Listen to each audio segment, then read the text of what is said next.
I'm often asked, what is the difference between covert narcissistic abuse and overt narcissistic abuse, both in terms of impacts on victims and the process of healing and recovery? I'm going to dedicate a few videos to this question, but today I would like to start from the topic of language, because language is a very critical instrument in the arsenal of the narcissist. Narcissist uses language, verbal abuse, repetitive rhythmic iteration of utterances. Narcissist uses all these sounds basically to entrain the target, to penetrate the victim's mind, to install an introject there, and to continue to control and manipulate the victim, sometimes from afar, remotely. The role of language is critical. I've dedicated to it several videos. You can find the links in the description. But today I'm going to attack this issue from a different angle. My name is Vaknin. I'm the author of Malignant Self-Love, Narcissism Revisited, and therefore very adept with languages. And I'm a professor of psychology. Whether you choose to believe it or not, that's entirely your problem. Remember, there's a 3-day seminar in Skopje, the Republic of North Macedonia, May 22nd to May 25th, free completely. In order to reserve a seat, please write to me at samvaknin, one word, at gmail.com or contact at vrfoundation.net. Contact at vrfoundation.net. You can find the email addresses in the description. Just write to me and I'll reserve a seat for you. Okay, let's delve right in. Both overt and covert narcissistic abuse, in other words, narcissistic abuse meted out by the overt narcissist and narcissistic abuse meted out by the covert narcissist, both types of abuse have a lot in common. The shared fantasy, interjection, entrainment, all the mechanisms are actually the same. But there are a few major differences. And perhaps the first core difference or distinction I would like to tackle is that of language. Covert verbal abuse in the shared fantasy. The overt narcissist is usually grandiose, in your face, defiant. You see them coming. What you see is what you get in many respects. The use of language is instrumentalized. The language is transparent. The narcissist uses language mainly, the overt narcissist uses language mainly to subjugate and subdue other people, to harass them, to bully them, to stalk them, and so on. So the language in the case of overt narcissism is a form, or at least allied with, externalized aggression. But as I said, the language is transparent in the sense that you don't have to second guess, decode, decipher a lot of the communication, except of course in some cases which I've dwelt on in my videos. But the covert narcissist is different. The covert narcissist uses language in surreptitious, subtle ways, nuanced ways even. Language is an art form in covert narcissism because nothing much else is available.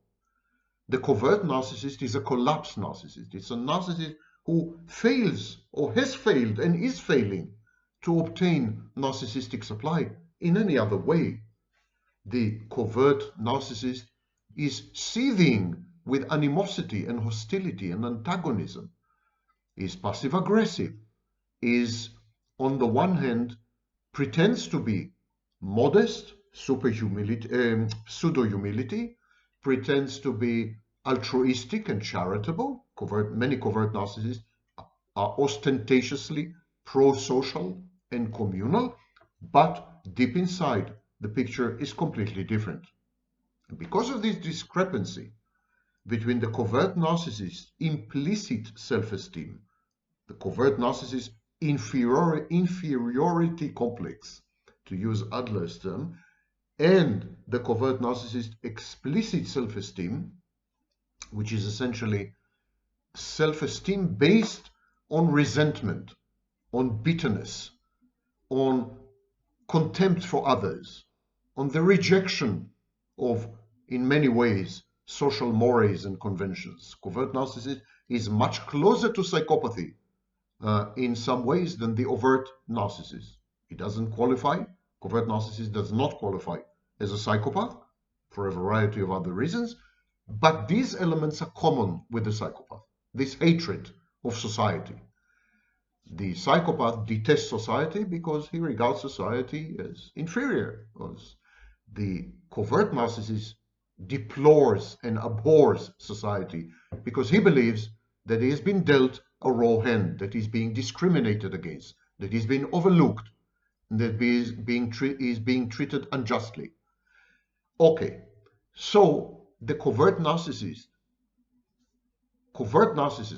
is about disguise, is about camouflage, is about pretension, is about faking.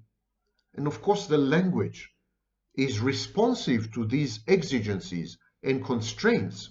The language similarly must be underhanded, under the radar, camouflaged, disguised. What you see or what you hear is not what you get. The language has a double meaning. And we call this situation hidden text and overt text. There is a hidden text in the speech of the covert narcissist, and there is the overt text, which usually has nothing to do with the hidden text. The hidden text is authentic, is real, is reality, whereas the hidden text is manipulative and Machiavellian. Or the hidden text, the aim of the overt text is to disguise the hidden text somehow. The covert narcissist, therefore, has multiple layers of meaning, multiple hermeneutic layers, multiple layers of organization and meaning, not only in speech, but also in behavior. There is covert behavior, hidden behavior, occult behavior, and there is overt behavior. And the aim of the overt behavior is to camouflage and disguise the covert behavior. The aim of the overt behavior is to manipulate people, to modify their behaviors, to get them to do what the covert narcissist wants them to do. And in overt narcissism, this gap, this abyss between hidden and open, between real and fantasy, between the authenticity and display, they exist in all types of narcissism. But in overt narcissism, the abyss, the chasm, the gap usually rises to the surface sooner or later. The overt narcissist is so contemptuous, feels so superior and so godlike that most of the time he doesn't bother. He doesn't bother. He takes for granted that he's entitled to other people's property, other people's attention, other people's admiration and adulation, other people's help, and so on, collaboration.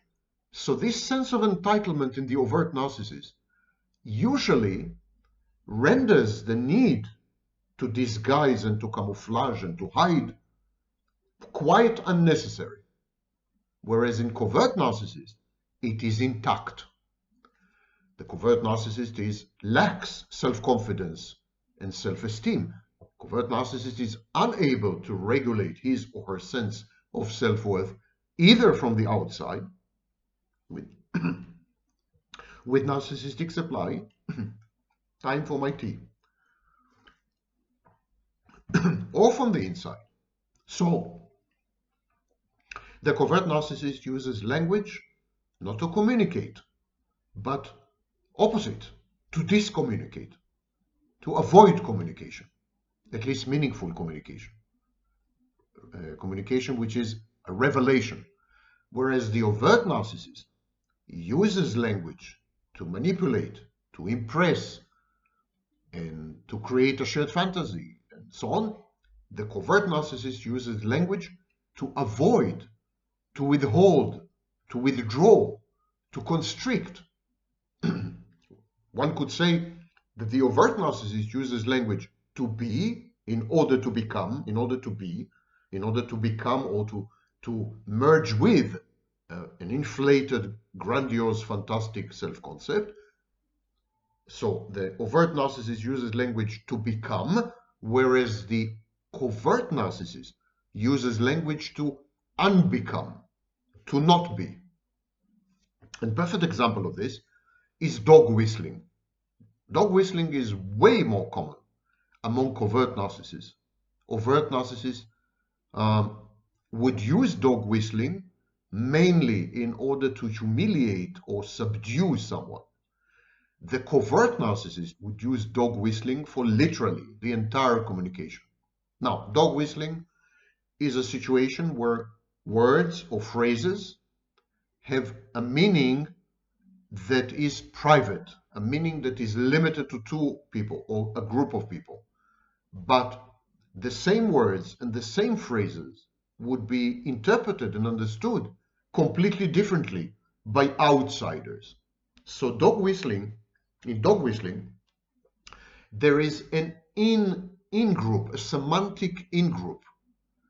This semantic, or in rare cases, semiotic in-group is one or two or three or four or 9 people or hundreds of people, but a limited group, an in-group, where words and phrases have a meaning known only to the members of the in-group. And outsiders who observe the in-group would never be able to make full sense of the language used by the members of the in-group. Now, the narcissist abuses this mechanism. The overt narcissist uses dog whistling, as I said, to shame or guilt trip or humiliate his target or his victim or his intimate partner or his friends or his colleagues. So the overt narcissist would use words or phrases which induce in his targets what we call negative affects or negative affectivity. He would make them feel bad and ego dystonic. Whereas the covert narcissist would use dog whistling almost exclusively as the only form of communication. The language of the covert narcissist is highly idiosyncratic, highly privatized. Wittgenstein would disagree with me. Ludwig Wittgenstein, the famous philosopher, he said that there's no such thing as private languages. I think this was perhaps the only case in his entire career that he said something that is manifestly stupid. Of course, there are private languages. The covert narcissist is one proof of that. Private languages, idiosyncratic languages, are pseudo-psychotic. People with psychotic disorders very often have their own type of disorganized speech, word salad. Word salad is a schizophrenic clinical feature. And so in covert narcissism, the language is organized, it conveys information, it is communicative, it is reactive and responsive, and in this sense, the covert narcissist is not psychotic. But the language has layers of meaning which are obscured, layers of meaning which are inaccessible to anyone except the members of the in-group, the covert narcissist in-group. Layers of meaning which are motivational, they cause action, they modify behaviors in other people. Layers of meaning which are used to not only manipulate people, but and not only to shame them or to guilt trip them the way the overt narcissist does, but actually to create an ambience, the equivalent of a linguistic shared fantasy, within which communication is cultish, cult-like. The covert narcissist's use of verbal abuse, dog whistling, and so on and so forth, is highly instrumentalized, much more so than the overt narcissist, and much more idiosyncratic and private than the overt narcissist. In this sense, the language of the covert narcissist is the functional equivalent, operational equivalent of gaslighting in psychopaths. Now, you know that I keep teaching you that narcissists do not gaslight. They do not gaslight because they cannot tell the difference between reality and fantasy. Whereas gaslighting requires the ability to know what is real and what is fantastic, and then to lie. This is not the case with narcissists. But the practical implications of the narcissist's behavior and language, choice of language or use of language, these implications are such that actually the victim or the target is being gaslit, experiences gaslighting. In other words, the victim develops impaired reality testing. Victim begins to doubt her ability to gauge, appraise, and evaluate reality. She begins to doubt herself. She asks herself, am I going crazy? Do I see things correctly? And so on and so forth. And this renders her dependent on the narcissist. Okay, the covert narcissist gaslights even when he or she does not gaslight.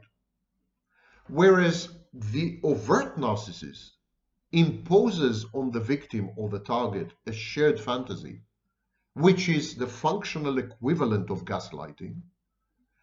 The covert narcissist uses language to construct a total reality that is essentially in its entirety, in its totality, in its completeness and wholeness, gaslighting.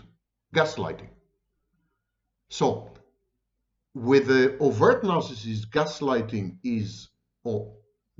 gaslighting-like behavior is actually instrumental and has to do with the shared fantasy.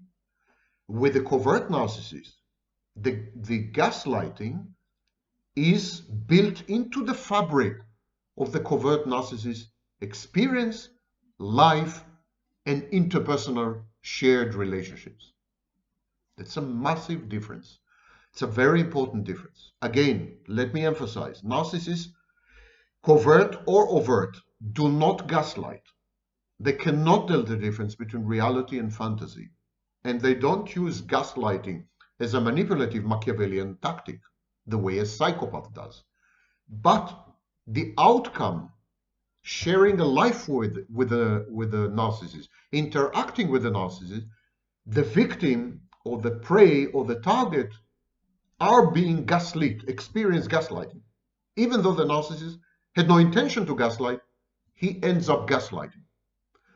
And whereas the overt narcissist gaslights occasionally, instrumentally, functionally, and in relation with the shared fantasy, the covert narcissist's entire being, entire existence, is one big gaslight experiment, one big gaslighting experience. And the victims who are exposed to overt narcissism react differently than the victims who are exposed to covert narcissism. In overt narcissism, the overt narcissistic abuse has ramifications and consequences on the victim, which are harrowing and terrible. But the victim,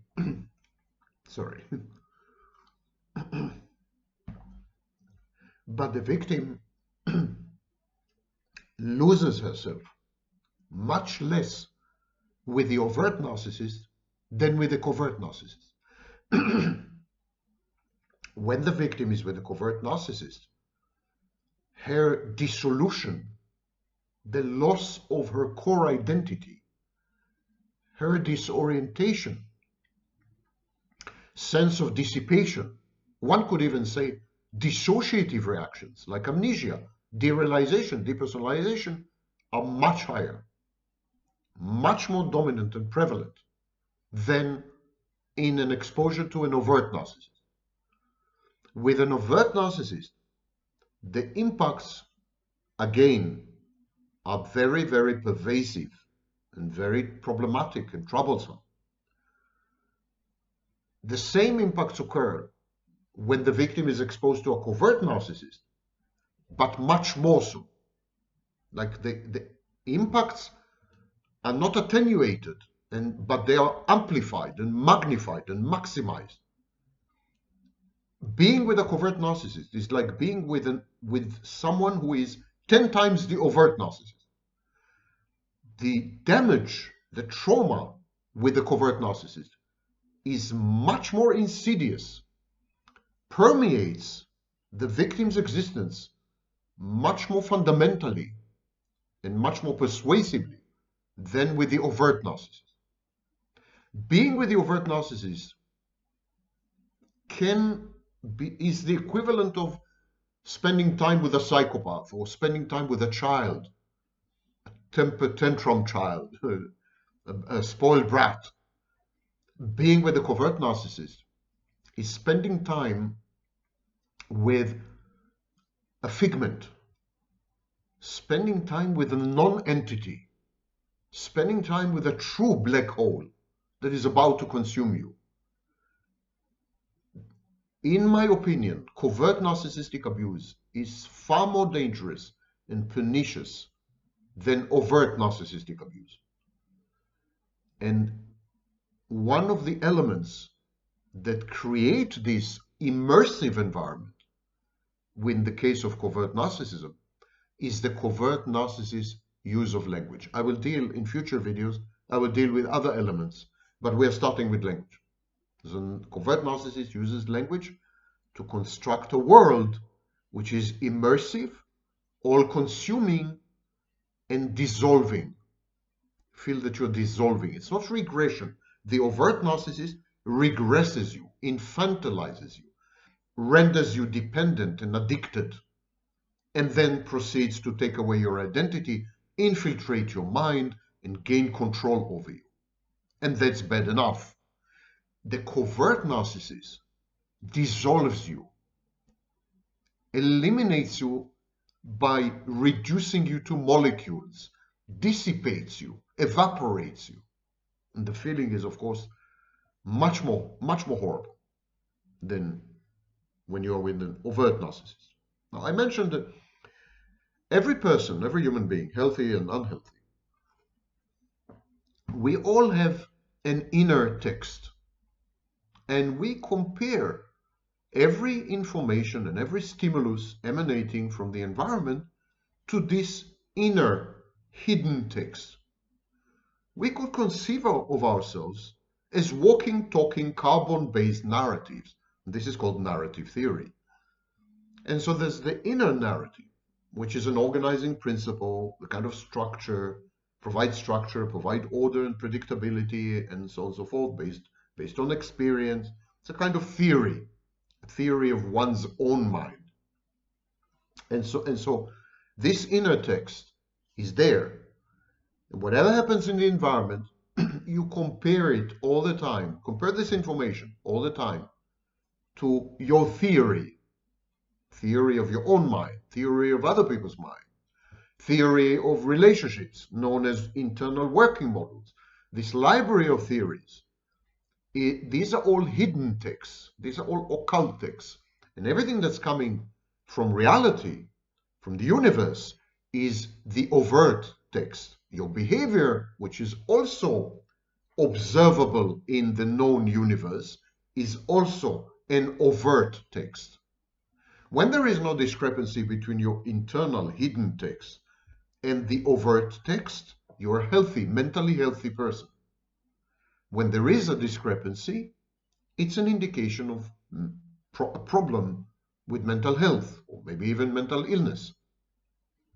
And so we determine what is missing, and we determine what has been purposefully omitted by using this mechanism by using this comparative mechanism, by constantly comparing. What the overt narcissist does to you, the overt, not the covert, what the overt narcissist does to you, he falsifies the overt text. he falsifies the environment. The input, the stimuli, the information you're getting from the environment is wrong, is fake, like fake news, like misinformation.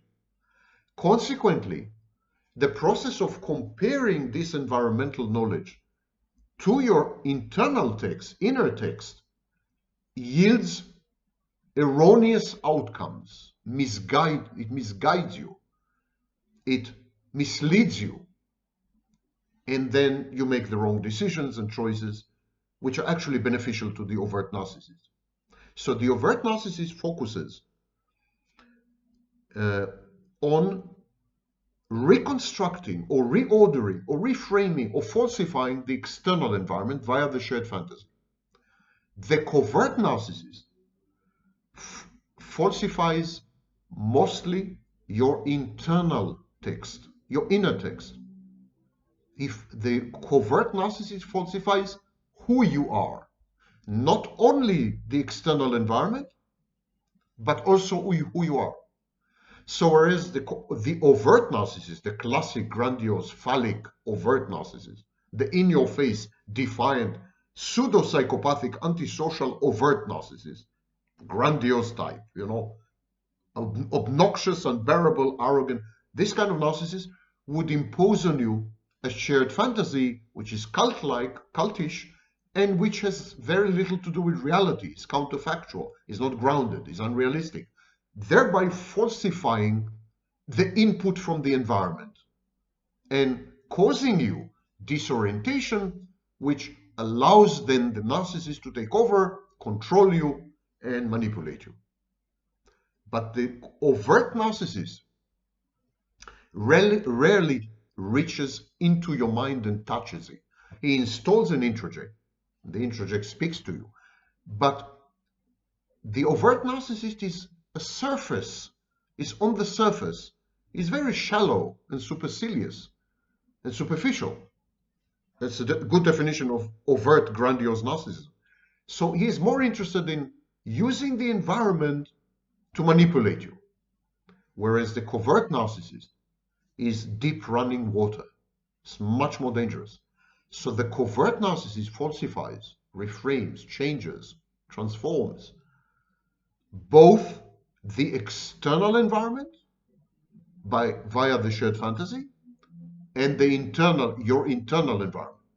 The covert narcissist falsifies both the inner, the hidden text, and the overt text, whereas the overt narcissist falsifies only the overt text, but not the hidden text. The damage in the case of covert narcissism is much, much more extensive. In overt narcissistic abuse, the overt text, the falsified overt text, and the hidden text seem to conform. This is the power of the overt narcissist. The overt narcissist convinces you that the shared fantasy that he has created for both of you actually is responsive to who you are, to your needs, reflects you, incorporates you seamlessly, is good for you. You should be a part of it. It's something you've dreamt of your entire life. So the overt narcissist creates a semblance of resonance and conformity between your internal text, your inner text, your hidden text, and the overt environmental external text. Convinces you that the shared fantasy is offering you is actually your idea, your shared fantasy, your dream, your wish. And so you adopt it. You adopt it and you're egosyntonic about it. You feel good about it. So in this case, there's not much need for trying to decode or decipher or deconstruct the overt narcissist, hidden text, and overt text. In the case of exposure to an overt narcissist, there's not much need for deconstruction of the messages emanating from the overt narcissist. I call it thin deconstruction. You need thin deconstruction. The narcissist speaks to you And of course, his speech is convoluted, symbol-laden, and has hidden strata and meanings. It's all true. And it is true that you do need to dedicate some time and attention to what an overt, grandiose narcissist is telling you. And you need to decipher it and decode it and analyze it and think about it and deconstruct it. This is all true. But much less so than with a covert narcissist. So in the case of the overt narcissist, you would need thin deconstruction. Whereas in covert narcissistic abuse, the overt text, the environment, the shared fantasy, has little to do with the covert text, with the hidden text, with you. It has little to do with you, in effect. And the reason you feel otherwise is because the covert narcissist has falsified you as well. The overt, grandiose narcissist creates a shared fantasy but does not falsify you, so you fit into the shared fantasy. He makes the shared fantasy in your shape. Whereas the covert narcissist reaches into your mind, arranges the furniture, renders you unrecognizable to yourself. You feel estranged, alien to yourself. And that's why you feel comfortable with the environment that is engendered by the covert narcissist, with the shared fantasy of the covert narcissist, because you are no longer you. The covert narcissist shared fantasy does not reflect you. It reflects the covert narcissist. The overt narcissist shared fantasy reflects the overt narcissist, but also you. It takes into account who you are. It caters to your needs and wishes and dreams. It misleads you. It's a cult. It's fallacious. It's likely to end in heartbreak. But initially, in the love bombing phase, idealization phase of the overt, not covert, overt narcissist, the narcissist pays attention to you. He tailors and customizes everything to make you feel at home, cozy, comfortable, fitting. That's not what the covert narcissist does. The covert narcissist gets rid of you. First and foremost, he gets rid of you. He gets rid of you by poisoning you, by entraining you, by brainwashing you, by dissipating you, by dissolving you, as if the covert narcissist was some kind of an acid bath. You dissolve in it. Nothing is left, not even your bones. Having gotten rid of you, the covert narcissist then creates a shared fantasy, which is 1000% about himself and 0% about you, because you don't exist anymore. And he gives you then a false identity, a fake faux identity, and tells you, this is the new you. This has always been you, he insists. You just did not realize it. You were not self-aware. Now there's an awakening. You're woke. And now, says the covert narcissist, that you have found yourself, that you have discovered yourself through me, now you can fit into the overt text, the environment, the shared fantasy that I've created for you.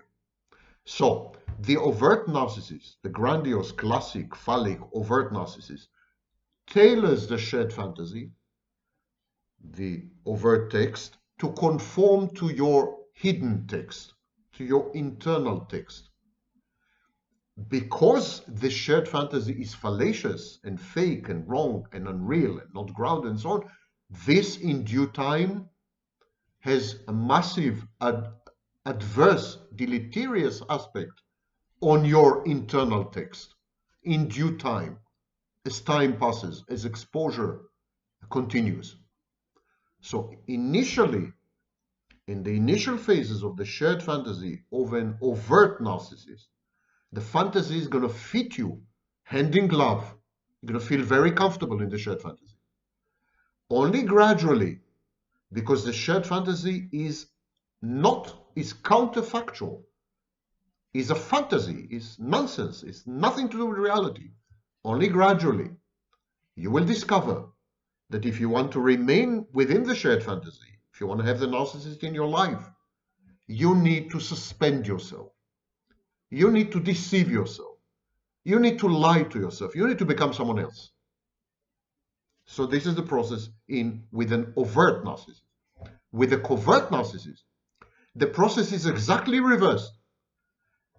With a covert narcissist, the first thing you have to do is disappear, lie to yourself, deceive yourself, pretend, fake, not be you, suspend yourself. This is the ticket, the entry ticket. This is the precondition for then becoming a part of the covert narcissist shared fantasy. So with the overt narcissist, it's from A to B. With covert narcissist, it's from B to A.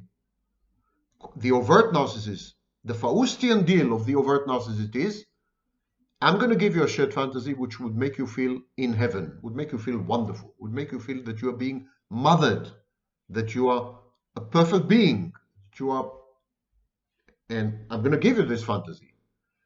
But gradually you will disappear. Gradually you will become not you. Whereas the covert narcissist message is, you need to become not you. You need to disappear if you wish to enter my shared fantasy. And so, in the case of covert narcissism, there's a dire need for deconstruction of language, a dire need for unearthing and mining the meaning behind the sentences and utterances and statements of the covert narcissist. And this requires a lot of heavy work, and I call it thick deconstruction. In the case of covert narcissism, from the very get-go, there is disorientation.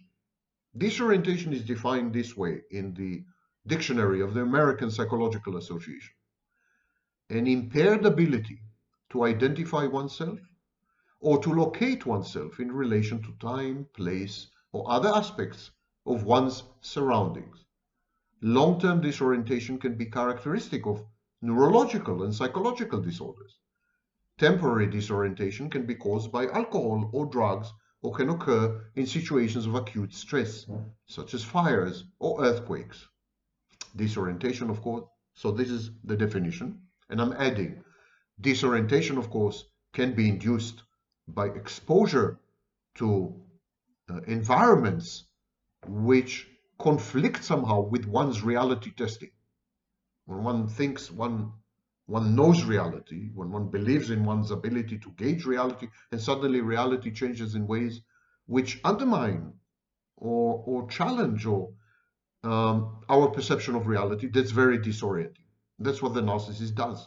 He creates totally fake, fantastic environments that challenge our perception of reality.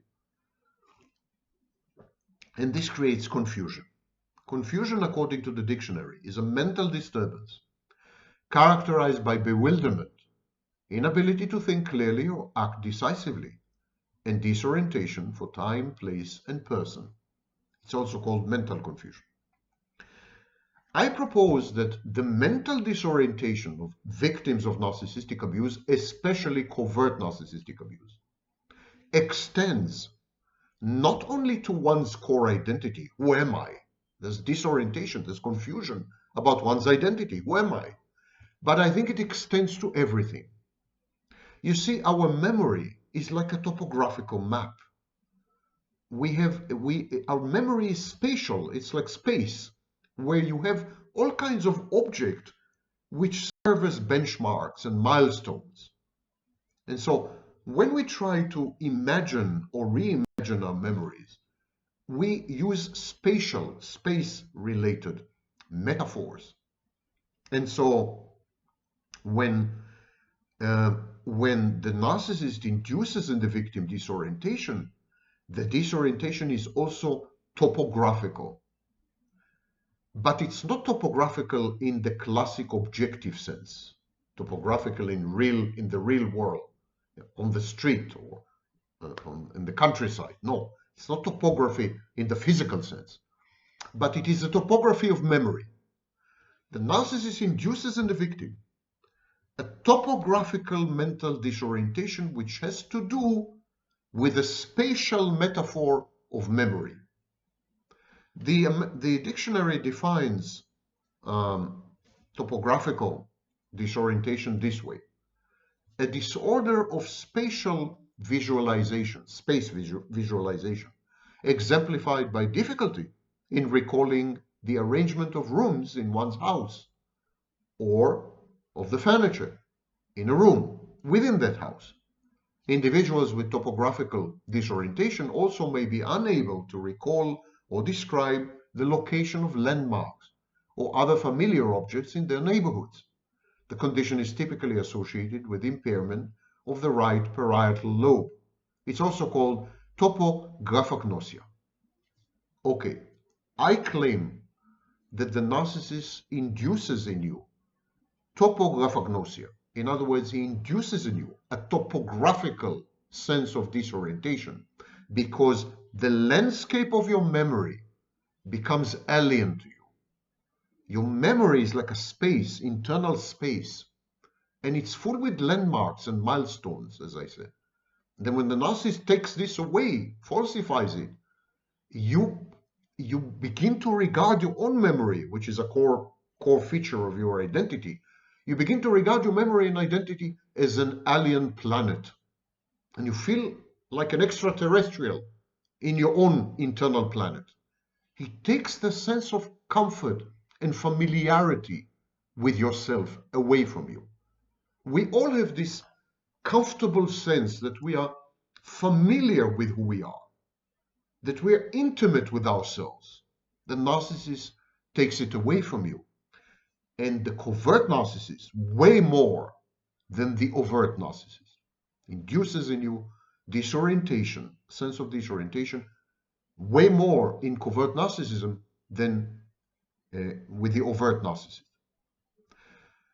In the next video, we will discuss other impacts of covert narcissistic abuse versus overt narcissistic abuse.